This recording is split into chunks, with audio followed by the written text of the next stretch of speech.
आज के लिए सबसे बड़ी कोटेशन और कोटेशन है, गलती उसे कहते हैं जिससे आपने कुछ सीखा नहीं। बोले क्या बात कर रहे हो सर, उसके अलावा कोई भी गलती नहीं है क्या? जी बिल्कुल नहीं है।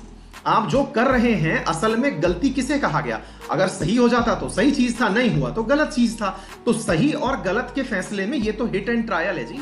आपसे बैठ गया तो सही होना था, नहीं बैठा तो वो गलती कहलाएगी। यानी कि आपने जो काम किया ये सही या गलत आप नहीं बताते, परिणाम बताता है। दोबारा सुनिए, आपने जो किया वो सही है अथवा गलत ये आप नहीं बताते, परिणाम बताता है। कोई भी उदाहरण उठा करके देख लीजिए। कई बार ऐसा होता है, आप में से कुछ विद्यार्थियों ने कभी ये सोचा होगा कि मुझे साइंस लेनी चाहिए अथवा आर्ट्स लेनी चाहिए। आपने 10th के बाद सब्जेक्ट चुन लिया, 10th के बाद सब्जेक्ट चुना। अब सब्जेक्ट चुना और आप बन गए कलेक्टर साहब। आप आर्ट्स लिए और आर्ट्स लेके कलेक्टर बन गए। तो अब जब आप कलेक्टर बनेंगे ना, उस समय क्या कहेंगे कि जो 10वीं में के बाद हमने निर्णय लिया था क्या कि हम आर्ट्स लेंगे, हमारा निर्णय सही हुआ। अर्थात निर्णय तात्कालिक रूप से सही नहीं होते हैं। निर्णय को होने के लिए कर्म करना जरूरी है। कर्म आपने कर दिया, परिणाम आने दीजिए। परिणाम बताएगा कि आपने जो डिसीजन लिया था वो सही था या गलत था। और अगर गलत भी था, कभी ऐसा हुआ कि परिणाम तात्क्षणिक रूप से आ गए।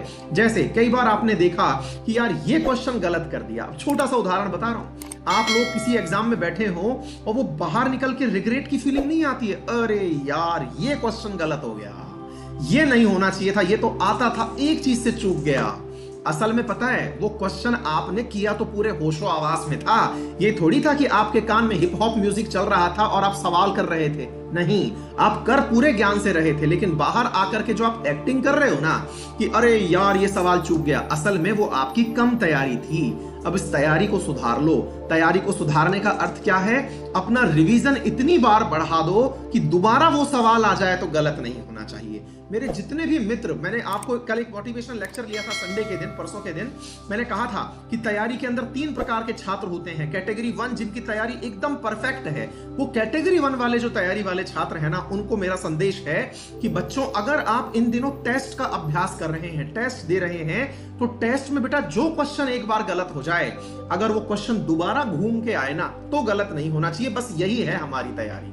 ठीक है, तो बिग स्केल पर मैंने समझा दिया और आपको मैंने शॉर्ट स्केल पर समझा दिया। अगर गलती हो जाए तो वो गलती दोबारा ना हो तो आपकी जीत है, और निर्णय तो परिणाम के बाद बताए जाएंगे कि गलत थे कि सही थे। उम्मीद है आप सभी साथियों का मोटिवेशन एकदम दुरुस्त है, पढ़ने के लिए एकदम हम तने हुए हैं। चलिए शुरू करते हैं।